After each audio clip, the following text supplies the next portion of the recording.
بسم الله الرحمن الرحيم. الرحمن علم القرآن خلق الإنسان علمه البيان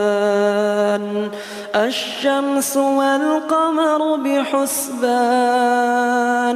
والنجم والشجر يسجدان والسماء رفعها ووضع الميزان ألا تطغوا في الميزان وأقيموا الوزن بالقسط ولا تخسروا الميزان والأرض وضعها للأنام